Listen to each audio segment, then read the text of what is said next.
Gracias, gracias. Un saludo grande a todas y todos ustedes. Gracias por acudir a este seminario, que lo que busca es dar insumos para la reflexión, para el debate político.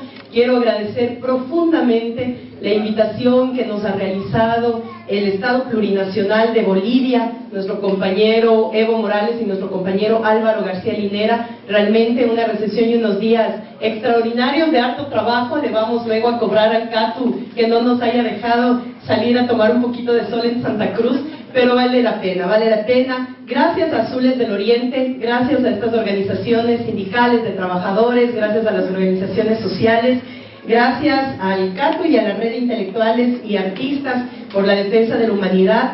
Me siento muy complacida realmente de estar aquí. Siempre los debates son alentadores. A veces, como yo digo, uno se encierra en la coyuntura de cada uno de sus países, y algunos más, otros menos, creemos estar en solitario, y cuando uno se encuentra con camaradas y compañeros con los que seguimos la misma hoja de ruta, pues va renovada las energías para seguir en la lucha. Así que muchas gracias a todas y todos. Miren, estar aquí con María José de Colombia Humana, felicitaciones por el último resultado electoral. Primera vez que Colombia da una muestra de un levante del progresismo y de la izquierda, que ha sido importantísimo para América Latina. Felicitaciones y gracias. Qué gusto conocer también, conocernos todavía entre jóvenes. Así que Maite, también del Frente Amplio de Chile, nos decía que fue también una ganancia que a todos asombró, y me sumo a esa, que de ese asombro pase a una valentía para seguir creciendo en la organización del Frente Amplio. Y bueno, a Citliali, que quería mandarle desde aquí, lo hemos hecho durante las últimas semanas especialmente, y en el Foro de Sao Paulo fue contundente la solidaridad, el apoyo a nuestro querido compañero Manuel López Obrador, presidente de México. Esa es una luz para América Latina. Así que Citliali, un abrazo fuerte y que viva México siempre. Así que gracias por esta reunión. Bueno, antes de empezar con los temas complejos, quiero decir que hoy también sumamos nuestras voces. Una de las cosas fundamentales de la izquierda y del progresismo no solamente es la solidaridad, sino que esa solidaridad se vuelve práctica cuando realmente trabajamos y luchamos por la unidad.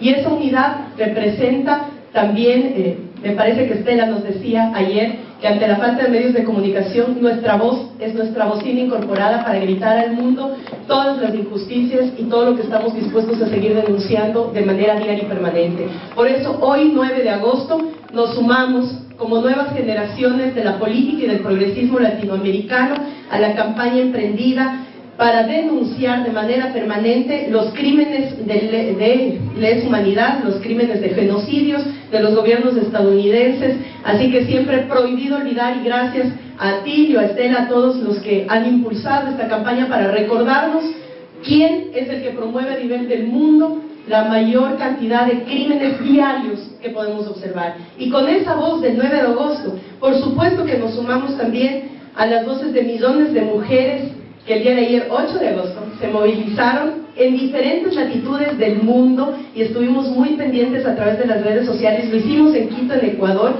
para demostrar que una verdadera marea verde de la dignidad y de los derechos de las mujeres está en camino, y que no para una votación del Senado de ayer de Argentina. Así que felicitaciones a todas las mujeres argentinas que nos han dado esa muestra de organización. Sumamos nuestras voces a los miles de palestinos que luchan por la autodeterminación de sus pueblos.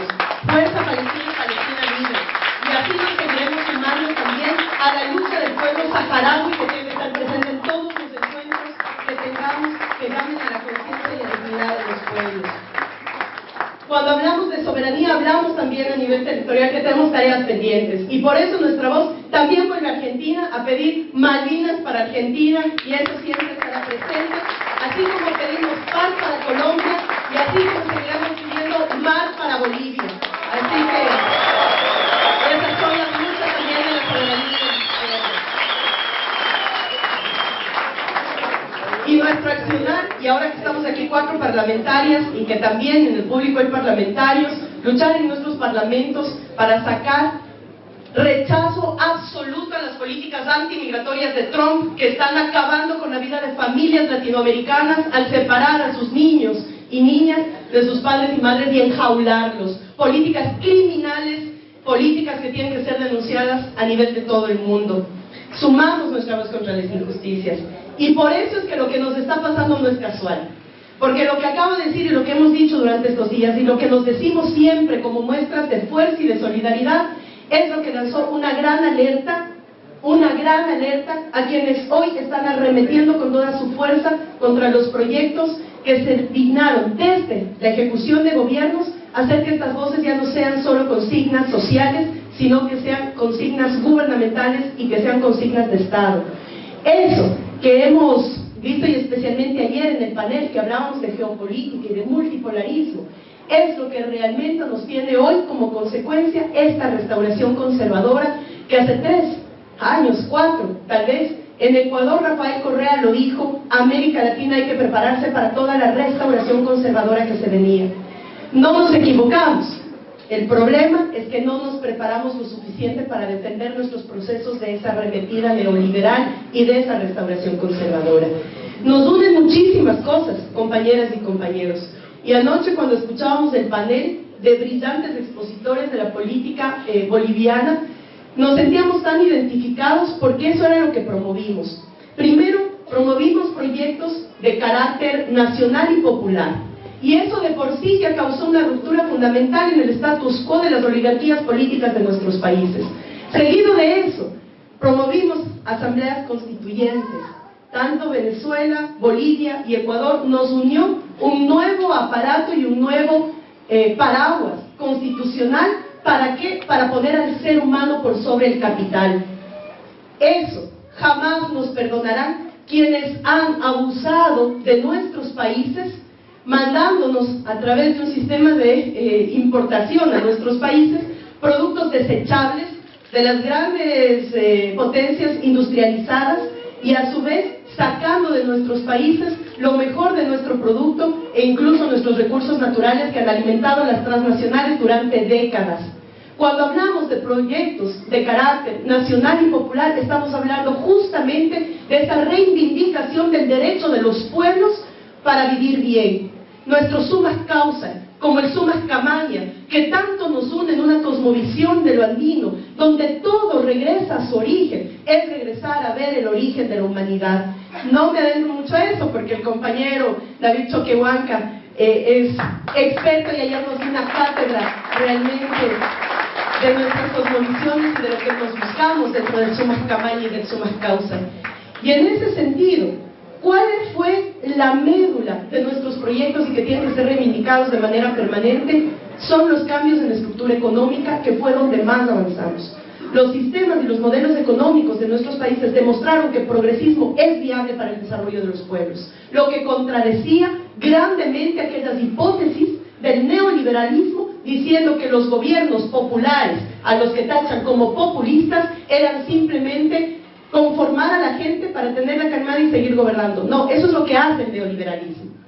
Lo que hace el progresismo, lo que hacen nuestros caminos al socialismo, es justamente promover políticas de redistribución de la riqueza, donde el que más tiene, más aporte, para que el que menos tiene, igual aporte en su posibilidad, pero todos gocemos de los mismos derechos humanos: derecho a la educación, derecho a la salud, derecho a una vida digna, derecho a la realidad, derecho a la soberanía. Esas son verdaderas libertades que también tienen que ser debatidas y reconceptualizadas dentro de nuestro desarrollo y debate político.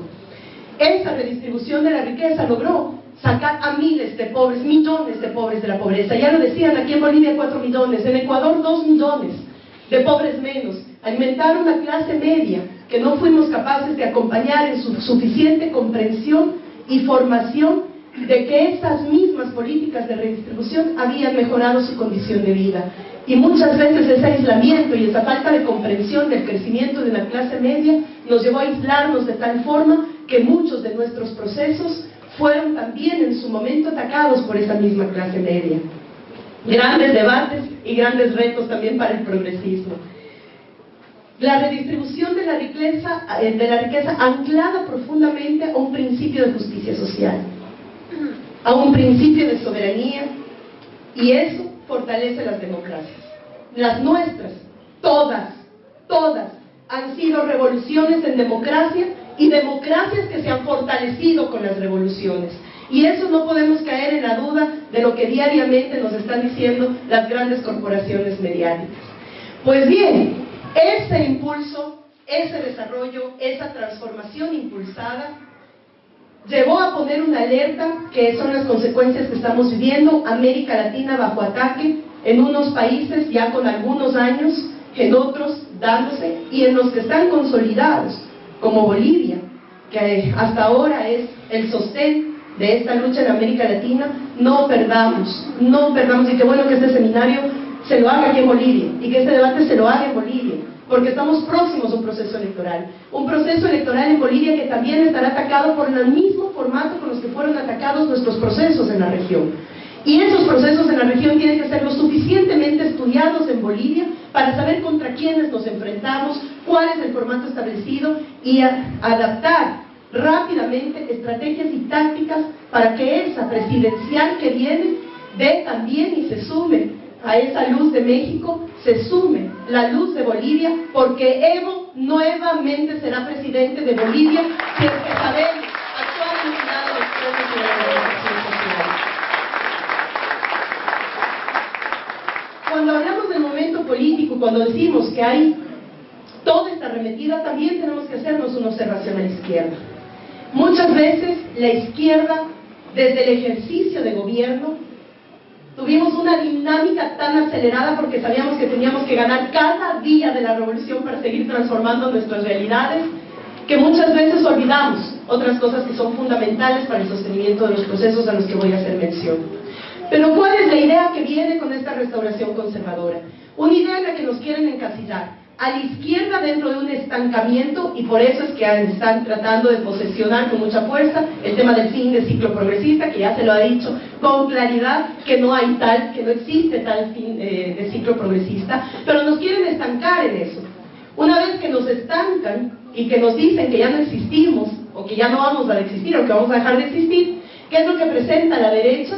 Presenta una cara de renovación, una cara de cambio, un discurso más moderado, que llegue a esas clases medias que muchas veces nos alejamos nosotros, que llegan las nuevas generaciones cuya memoria, bueno, no tienen por qué haberla retenido, no vivieron los momentos más duros de nuestros países, de nuestros desarrollos, de las dictaduras, de los inicios de nuevas democracias. Muchas de nuestras generaciones y las generaciones menores a 20, 25 años, lo único que han visto son la cara de nuestros presidentes, y es un modelo de nuestros presidentes, y no han sufrido una educación porque han tenido educación gratuita, y no han sufrido por la salud porque han tenido salud gratuita, y eso nos lleva también a alimentar de una u otra manera un confort de un sector de la sociedad que tiene que ser combatido desde una renovación de las ideas y de los conceptos.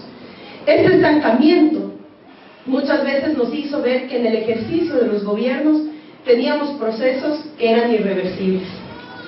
Y claro, y seguimos y trabajamos y decíamos, sí, es que las constituciones son irreversibles, las leyes son irreversibles, los cambios y la transformación en justicia son irreversibles, los cambios en la realidad de la gente son irreversibles.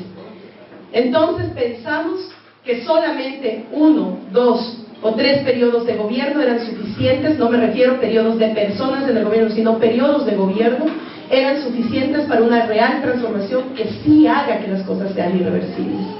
Y cuando nos damos cuenta, vemos que a pesar de grandes transformaciones, somos vulnerables y nuestros procesos están revirtiendo y están retrocediendo en aquello que es la médula del desarrollo, que es atacar a la mayoría de nuestros pueblos por devolver privilegios a los grandes grupos de poder económico de nuestros países. Además, y aquí quiero entrar a uno de los temas que creo es parte del reto permanente de la izquierda y de todas y todos nosotros, es que este estancamiento también lo que hizo fue de una u otra manera ceder al gobierno y a las acciones gubernamentales el accionar político. Y eso también creo que es uno de nuestros grandes errores en el ejercicio de gobierno.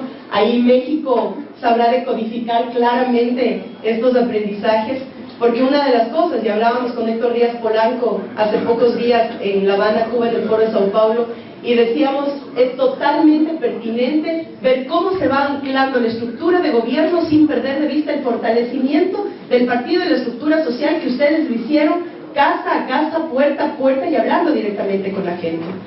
Eso es lo que debemos retomar todas y todos nosotros. La gente, ideas movilizadoras, ideas movilizadoras. En Ecuador hace 11 años, cuando llegó un Rafael Correa, que era un joven que tenía el 3%, que arrancó con el 3% para las presidenciales, lo que motivó un gran crecimiento y motivó la ganancia, fueron ideas movilizadoras. Sacar una base norteamericana de territorio ecuatoriano cuando eso era impensable. Cuando hablar de eso para un presidente era primero enrostrarse frente al espejo y saber a quién mismo representa. Y cuando la primera acción que cumplimos en el gobierno de la Revolución Ciudadana hace 10 años y en la constituyente fue sacar la base norteamericana de territorio ecuatoriano y declararlo territorio libre de bases militares extranjeras, fue cuando empezamos a recobrar mucha confianza de un sector progresista y de izquierda que dudaba mucho después de tantos golpes. Solo para paréntesis, antes de Rafael Correa, en 10 años, en Ecuador tuvimos 7 presidentes. Ese era el nivel de desgobierno y de desesperanza que teníamos en el Ecuador. 10 años, 7 presidentes. Cuando llega Correa a impulsar las políticas de soberanía, a impulsar la recuperación de los recursos naturales, a cambiar y renegociar contratos petroleros, a renegociar la deuda externa, que ha sido uno de los procesos de renegociación de deuda externa más exitosos que hemos visto en la región, fue justamente el arranque de un nuevo ciclo progresista en el Ecuador. Pero esas eran ideas movilizadoras. Y todas las cumplimos, lo que dijimos lo cumplimos, y parece que conforme las íbamos cumpliendo nos íbamos vaciando de ideas movilizadoras. Y ese también es uno de los retos que tenemos las nuevas generaciones y la nueva izquierda de la región. Cómo generar ideas movilizadoras, que como la de ayer en Argentina, no solo movilizaron a Argentina, sino a muchas mujeres alrededor del mundo. Una renovación de los discursos. Y empezamos muchas veces por hacernos una autocrítica personal y una autocrítica de procesos. Una renovación de discursos porque estamos en otra era.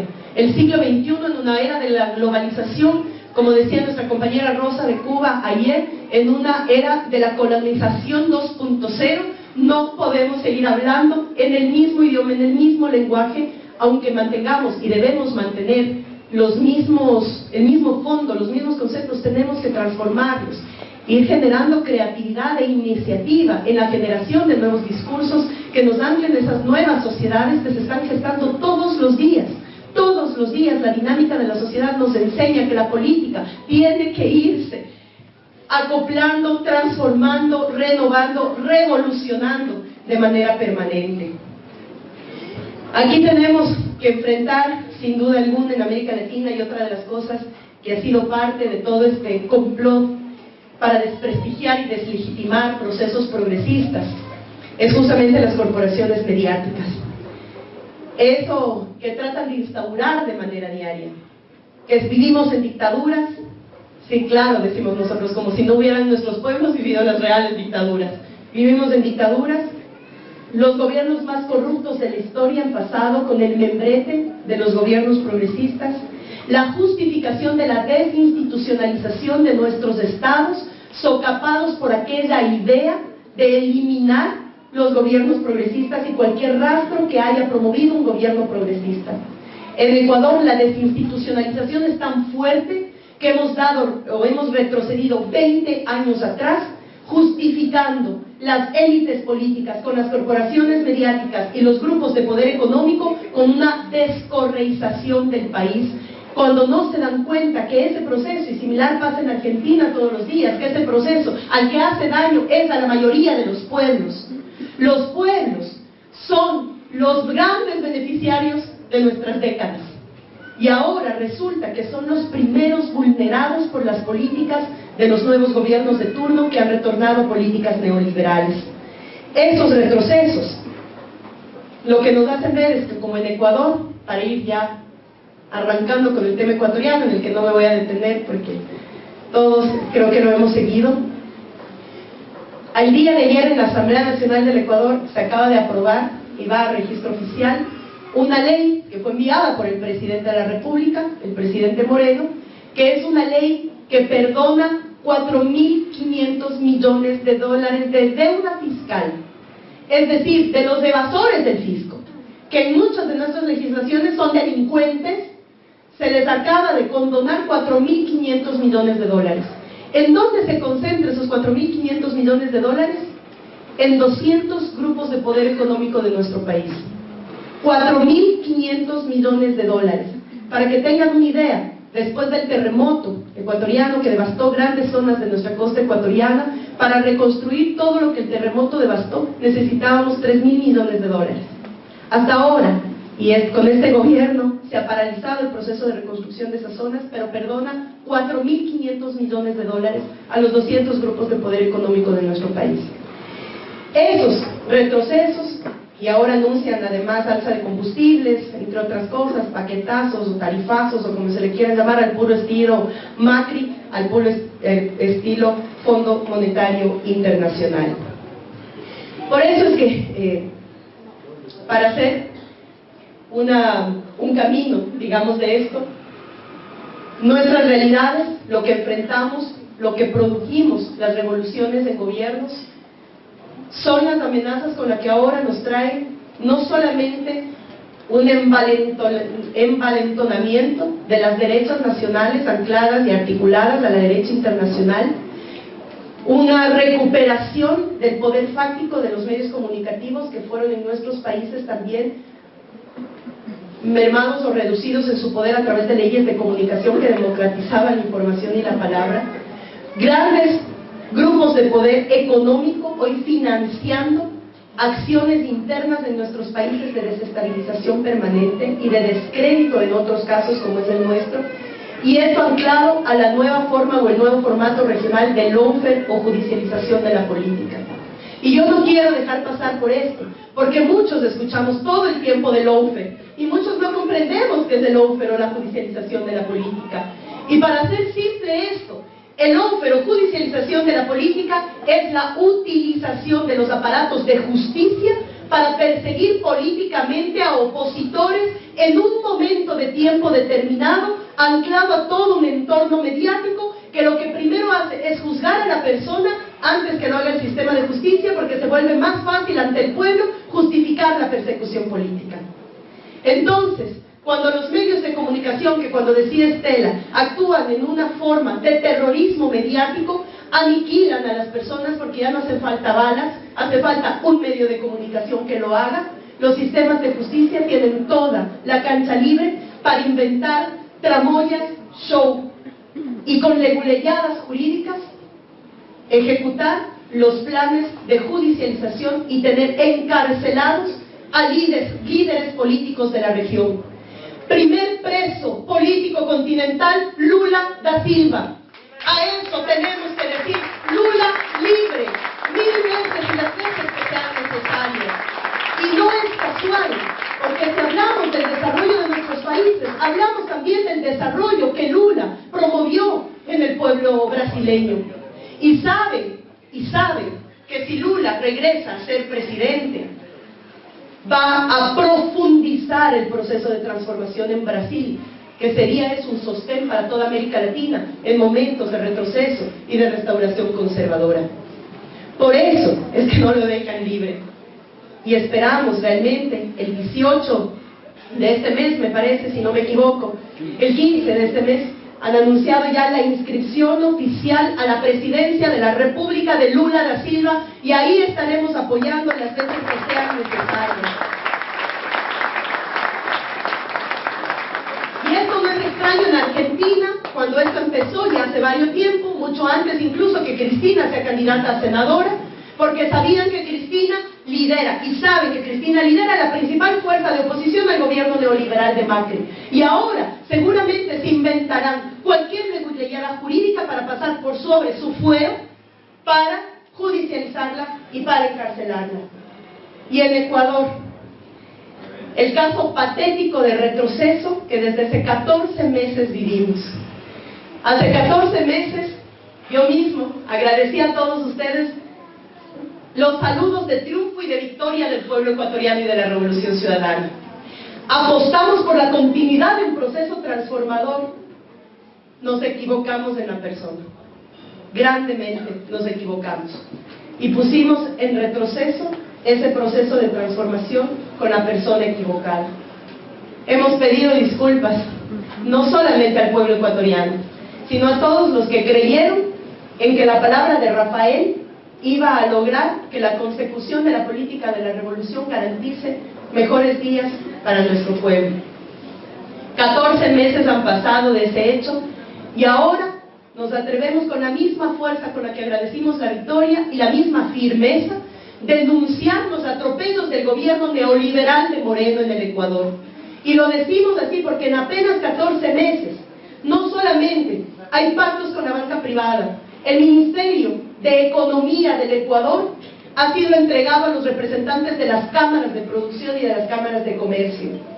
Desde enero que montaron toda una arremetida en la frontera norte de nuestro país con Colombia, tenemos presencia militar estadounidense en territorio ecuatoriano y desde la semana anterior justificada a través de la instalación de una oficina de cooperación militar. Tuvimos a un ministro de Defensa llamado, y esto sí pongo entre comillas y en mayúsculas, socialista, que fue el mismo que levantó el teléfono a llamar al Comando Sur para cooperación en el Ecuador. Tenemos leyes que están perjudicando a las grandes mayorías y que van a promover a corto plazo un paquetazo promovido también por las políticas del Fondo Monetario Internacional, que a propósito hace un mes exactamente llegó al Ecuador como delegación oficial a evaluar las finanzas ecuatorianas, cuando no habían hecho eso en 10 años de dignidad del pueblo ecuatoriano. Ahora, este es el momento en el que enfrentamos en el Ecuador y por eso es que también nuestra denuncia y nuestra ruptura con el gobierno de Moreno a los pocos meses de haber ascendido al poder fue justamente colocarnos en el sitial que le corresponde a la izquierda frente a un gobierno de derecha. Hoy somos oposición y eso ha provocado retrocesos para el pueblo ecuatoriano, un bloqueo mediático brutal y una arremetida de los medios de comunicación que ha facilitado la persecución política en nuestro país. Aquellos de presos políticos hoy ya no nos es lejano. En Ecuador tenemos un preso político y es el vicepresidente legítimamente electo en las últimas elecciones, que es un preso político en el Ecuador. Y hoy tenemos ya todo un show para involucrar penalmente al compañero Rafael Correa. No solo no les bastó con que hace un año, en una consulta popular inconstitucional, cerraran la posibilidad de que Rafael Correa pueda volverse a postular a la presidencia de la República. No en el siguiente periodo, sino nunca más. Pero sabe que si Correa regresa al país, puede lanzarse de alcalde, de asambleísta, de vicepresidente, de lo que sea, porque tiene una fuerza popular. Ahora lo que no quieren es que regrese. Como es de conocimiento público, hace 14 meses él se fue a vivir a Bélgica, él está domiciliado en Bélgica. Y ahora lo que buscan es ponerle todo una barrera jurídica para que no pueda regresar al país. ¿Y lo hacen por qué? Porque hoy, el día de hoy, y anoche ya creo que sufrí lo suficiente por esto, pero el día de hoy, el partido o la fuerza política de la Revolución Ciudadana, que hemos sufrido un bloqueo electoral, 3 veces hemos sido negados de ser reconocidos desde diciembre a la fecha, y con argumentos que ustedes no tienen idea. Una de nuestras opciones era inscribirnos como Revolución Alfarista. Ustedes saben que Alfaro fue un gran transformador de nuestro país, de nuestra patria, hace un poco más de 100 años.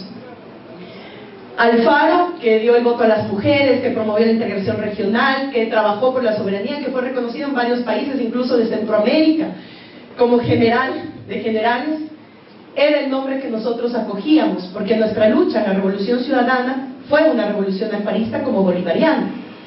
Y el argumento del CNE es decirnos que no podíamos llevar el nombre de Alfaro, porque Alfaro en su época era un liberal. Y como nosotros somos una organización de izquierda, no podíamos llevar el nombre de Alfaro y nos negaron la posición de Alfaro. Digo esto porque esto es lo más ridículo a lo que pudieron llegar un organismo electoral para negar la formalización de una fuerza existente. A pesar de eso conseguimos un casillero y recogimos firmas. Y en 40 días hemos recogido 500.000 de firmas de la gente para reconocer la organización política de la Revolución Ciudadana. Esa es la fuerza, eso le tienen bien, seguro quedaron muchos pendientes por firmar. Pero les decía, ya pasé el dolor, porque ayer, un día antes de la entrega de estas firmas en el CNE, bajo el nombre con el que íbamos a hacer la entrega de las firmas, que era Acuerdo Nacional por la Revolución Ciudadana, aparecieron legalmente con certificado del CNE otros dueños y representantes legales de esa organización. Por lo tanto, no podemos entregar las firmas para reconocer a los opositores y a la antítesis de nuestro proyecto político. El día de hoy ha pasado nuevamente eso en nuestro país frente a la fuerza de la Revolución Ciudadana. Pero bueno, como decíamos, nada de esto hace que bajemos la guardia y que perdamos el horizonte de la lucha.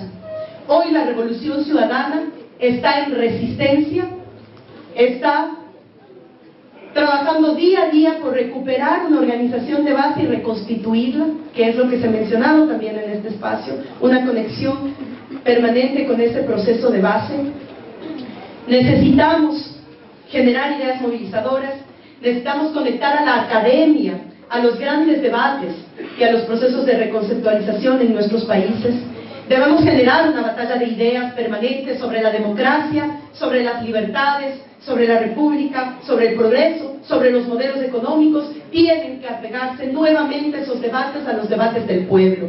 Tenemos que generar la red de medios alternativos para romper los cercos mediáticos, y a eso le apostamos con mucha fe a nuestros comunicadores alternativos, sociales, comunitarios. Tenemos que implementar una pedagogía popular adecuada a nuestras realidades y a nuestros tiempos para comprender dónde está el verdadero enemigo y saberlo enfrentar. Evo nos decía con muchísima sabiduría, hay que reconocer, por supuesto, los enemigos externos, pero en nuestras situaciones, con más razón, tenemos que reconocer y denunciar los enemigos internos, de donde se gestan las contrarrevoluciones, que es lo que nos pasó en Ecuador. Tenemos que solidarizarnos, protegernos, pero también proyectarnos. Y por eso es que quería cerrar con esto, porque la proyección está viva y vigente. Está viva en México, está viva en Brasil. Liberan a Lula, tendremos presidente. Está viva cuando tenemos una izquierda que se sigue reorganizando. Está viva con Bolivia y Evo. Está viva y está vibrante. Y esa es nuestra mayor motivación para decir que nuestros procesos continúan. Que no importa si no tenemos gobierno, que el proceso fundamental se hace con la gente y con la construcción de poder popular real, para seguir haciendo que la gente demande de sus autoridades el cumplimiento de sus planes de gobierno y de sus necesidades fundamentales, que además están reconocidas en la Constitución. Este es el reto fundamental para seguir transformando desde el pueblo, desde las bases, nuestras sociedades. Para quienes dudamos muchas veces de que la izquierda haya generado nuevos cuadros políticos y que nuestros liderazgos son tan fuertes que nos consumen a todos, y tenemos liderazgos fuertes y los seguiremos teniendo, y qué bueno que estén, porque eso también es una alerta para aquellos que quieren acabarlos. Tener un Lula de pie, tener una Cristina de pie, tener un Evo luchando, tener un Rafael resistiendo, son síntomas de que esta América Latina tiene luz. Pero también esta mesa y muchos otros jóvenes que están ejerciendo la política en cada uno de nuestros países es una muestra de que las revoluciones parieron guerreros, que no estamos dispuestos a bajar la guardia ni las banderas cuando se trata de injusticias y de seguirlas denunciando. Gracias al pueblo boliviano, vamos hacia este 2019 con fuerza. Evo presidente, y aquí nos tendrán luchando por esta nueva presidencia y porque la República, el Estado plurinacional de Bolivia, sea parte de esa luz que nos siga llegando al continente desde esa gran cosmovisión andina que nos vuelve a ser seres humanos y a buscar que esos seres humanos tengan libertad. Gracias.